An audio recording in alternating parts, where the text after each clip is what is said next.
And I have one question, which is the 2026 season over before it's even started? There's a rumour that a certain team by the name of Mercedes may have found a quite big loophole in the 2026 regulations. What? Hello, and welcome to Manual Override. What is Manual Override? Manual Override is basically Hello. a channel of long form and short form content where Will and I, wherever he is, will talk about rumours, memes, other goings on within the F1 world for your viewing pleasure. Exactly. Like Tom said, I'm Will. I have a particular penchant for a lot of the juicy gossip that goes along in the F1 paddock, and so I'm very keen to start talking about lots of rumours. Yes. I'm a content creator, but there is essentially zero crossover between what I do and F1, so I am very excited to be starting a new project where I can actually talk about F1 on the internet, and my followers aren't like, what? I make toys and games for a living, and Will is the only person I talk to about F1, so now all of you get to hear our ramblings. Enjoy. So, yeah, we're just massive F1 fans. We're not official journalists by any sense, so everything we say should be taken with a large, like, big handfuls of salt that you then just keep in a pile so that you remember all the nonsense. I wanted to get our kind of biases out the way up front so you know what to expect as well, just in terms of, we're not neutral fans of F1. We do, I think, have preferences. Yes. And for the most part, they align with some differences.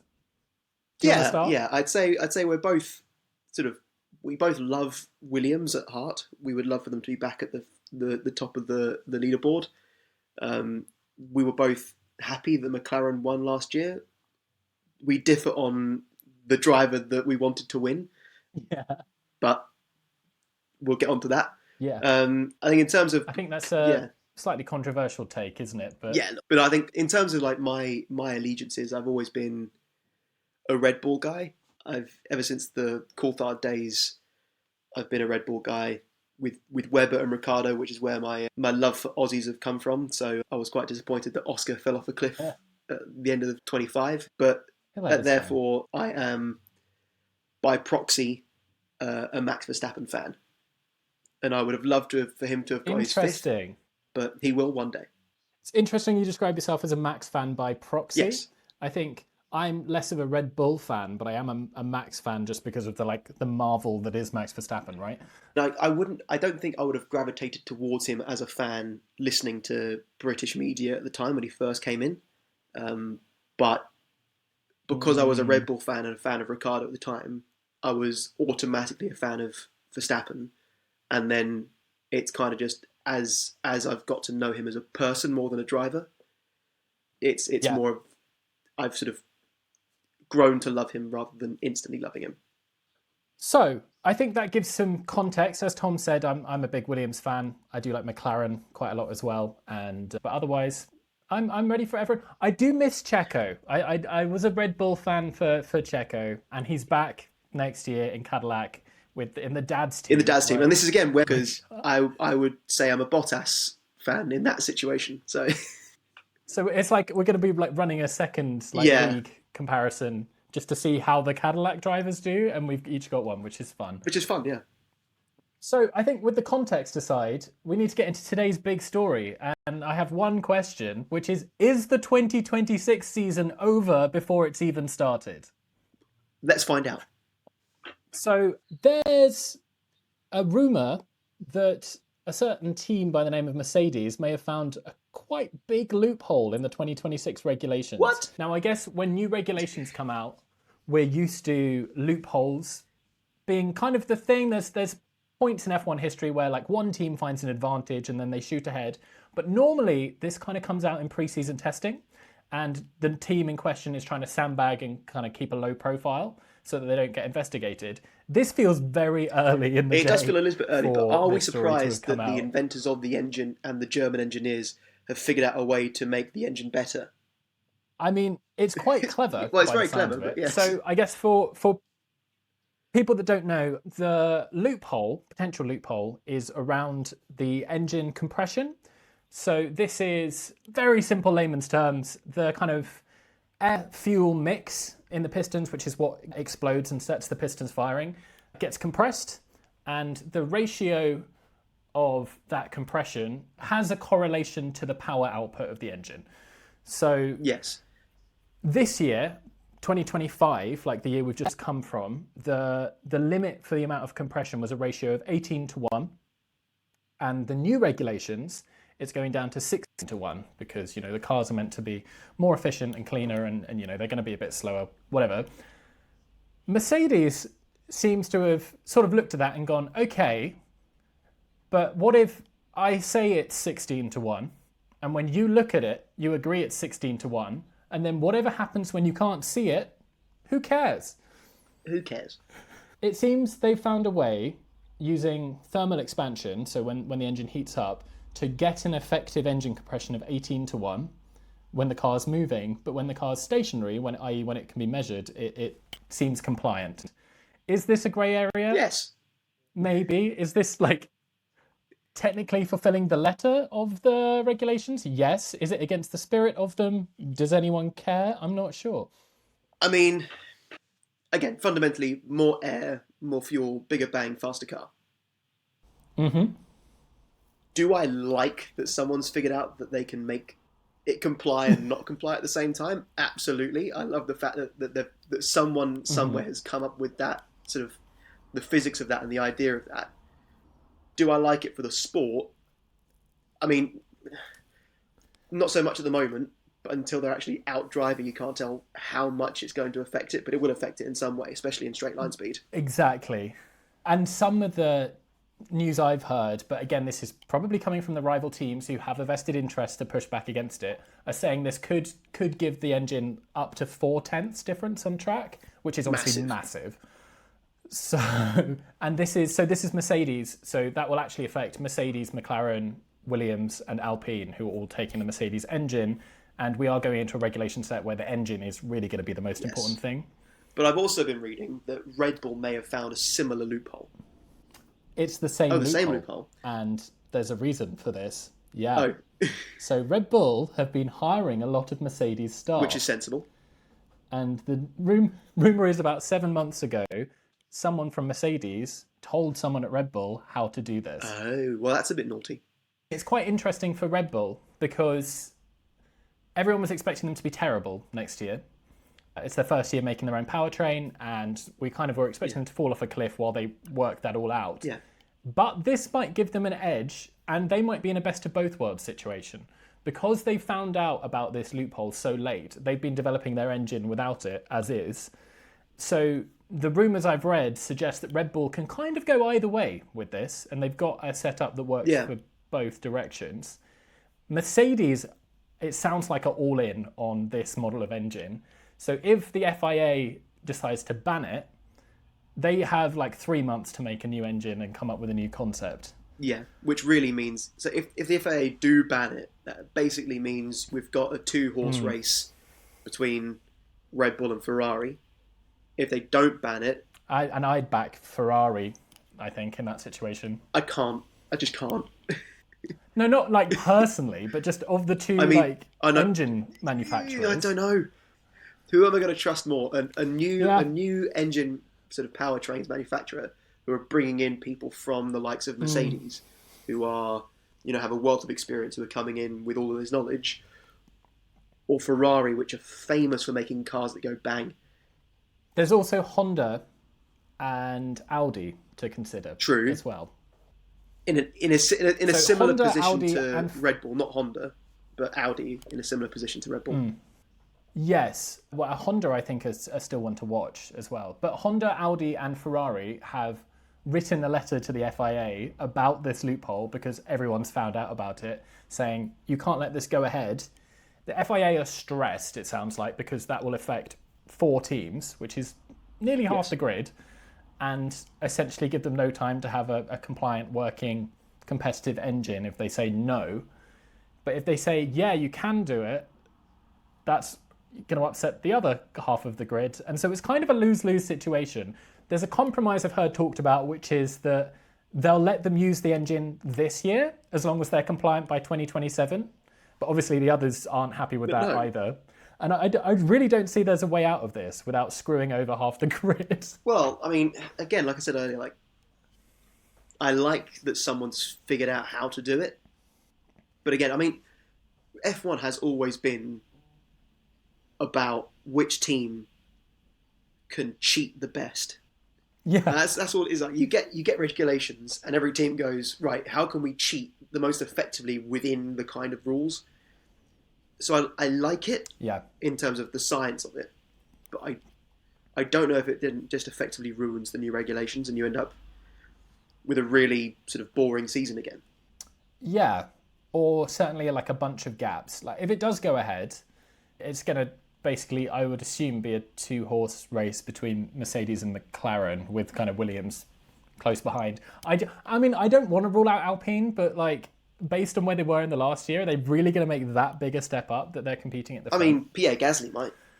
Yeah, I suppose. I mean, Pierre Gasly just will just do a ridiculous lap out of nowhere for no reason on a random weekend and get on the podium. I always feel bad for Gasly because he's an incredible talent, but is stuck in a team that doesn't seem to want to progress. He's kind of had that problem the entire time. So I suppose we should end this story by saying what we think will actually happen with this story and how big a deal will it be? I think the FIA will do what the FIA always do and go for the path of least resistance. Which is probably let them get away with it, right? And say you have to be compliant by 27. Yeah. The cynical part of my brain says that. I wonder where Red Bull will be in the mix in that case. I think you're probably right. Yeah, I think Red Bull again. I think you'll have one of their cars probably similar to when it was Max and Albon. You'll have one of the cars who's sort of P6, maybe sometimes up to P3, sort of in the fight for points, but sort of mid top 10, and you'll have Max fighting for the podium every weekend. Well, that's what they're hoping for, because Red Bull's obviously at a big risk of losing Max Verstappen after this season if they don't. Yeah, and again, I say that threshold. With everyone knowing my biases. Yeah, of course. So, any other news? Well, you mentioned your love for a certain Australian driver. Yes. And I've been reading that he might be making a racing return, although not in F1, but on dirt. Daniel Ricciardo apparently might be doing some dirt rallying in the new year. He's been doing some interviews saying how keen he is to get back in on the racetrack. Which again, I think for Danny Rick, I think the likelihood of him coming back to F1 is slim to none. I've come to peace with that. I've gone through the stages of grief. You really have. I really have, and I've come to accept that he will not grace our screens in an F1 car again. I do hope that he returns to F1 in some form at some point when he's ready, but I look forward to him racing somewhere again, be it stock car racing, NASCAR, dirt rally, Dakar. I don't mind where. I just want to see him enjoy racing again. Yeah, we've always talked about him being a great option as a pundit for F1, so we'll see. I think for me the moment with him it was in Drive to Survive, so you have to take it with a pinch of salt because who knows. Again, a big handful of salt and put it in the corner. Yeah, he did make that comment about not wanting to take the risks that he used to take, and I think at that point in this sport you are kind of done for. Like Robert Kubica as an example of that. Like he went off and did some rallying, broke every bone in the left side of his body, and still wanted to take the risk in an F1 car. Yeah, I think these people are just built different, aren't they? It's a mindset thing of like, and I think as soon as you lose that, you're done. I mean, it's Senna's famous quote, right, about going for a gap. Yeah. Tom, I heard a rumour that Williams might be about to finish their 2026 car before everyone else. Okay. And that they're ahead in the development cycle. And James Vowles has been saying that he's pretty excited and that they've ticked off a lot of major milestones already. So, Williams Constructors Champions 2026 confirmed? Maybe. I mean, the fact that they've finished it early is either something to be really excited about or really, really nervous about.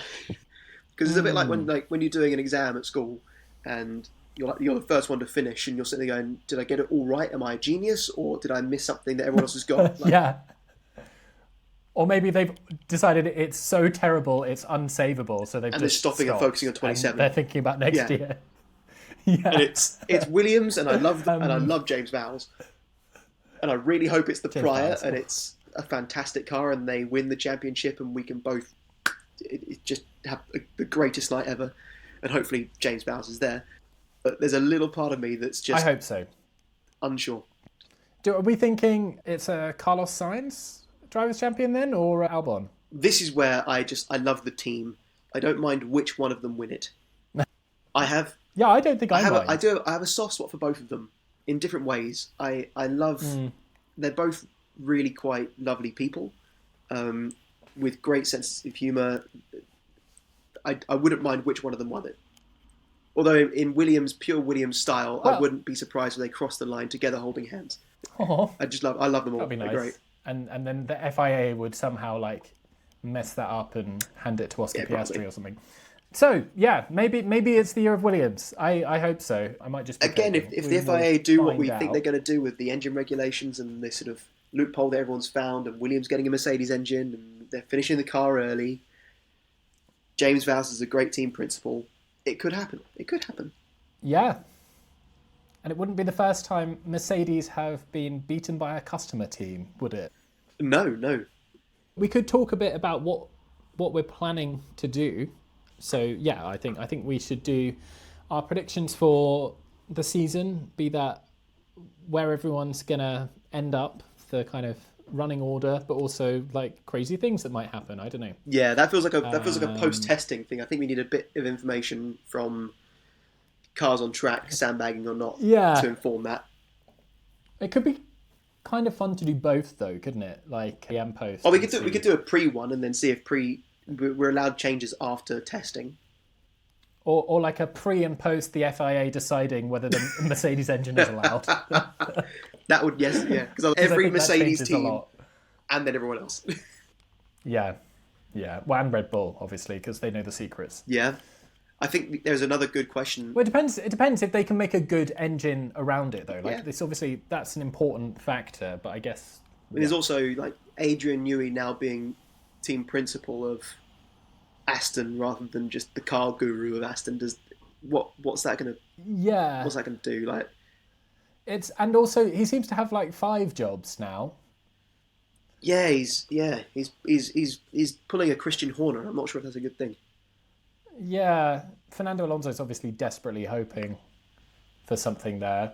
But interestingly, obviously, the ground effect is not such a big part of these regulations. So the timing might just have missed out for Fernando again. But we'll find out.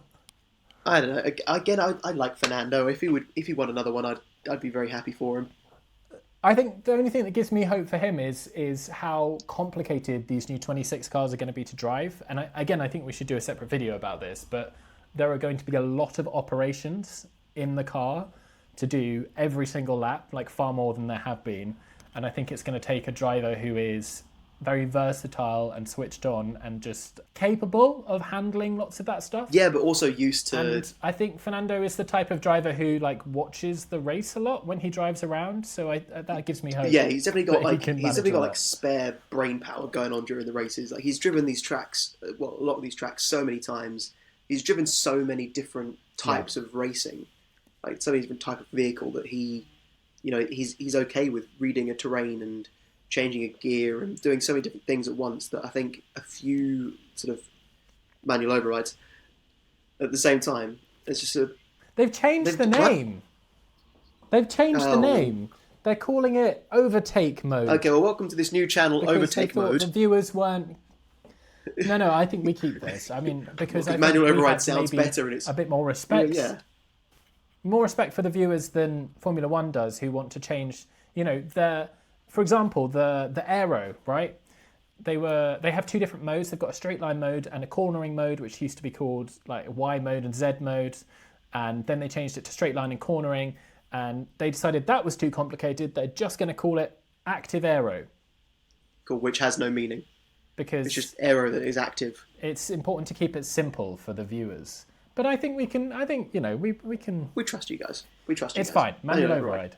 We're calling it manual override, no matter what they. Yeah. Look, we're gonna deploy our opinions. That's Early what's Doors going is a new channel. Our opinion matters. on. Yeah. Sure. Thank you for being here on our first attempt at doing this. That is it from us. We'll see you again. Bye. Yeah. Bye. Goodbye. Bye.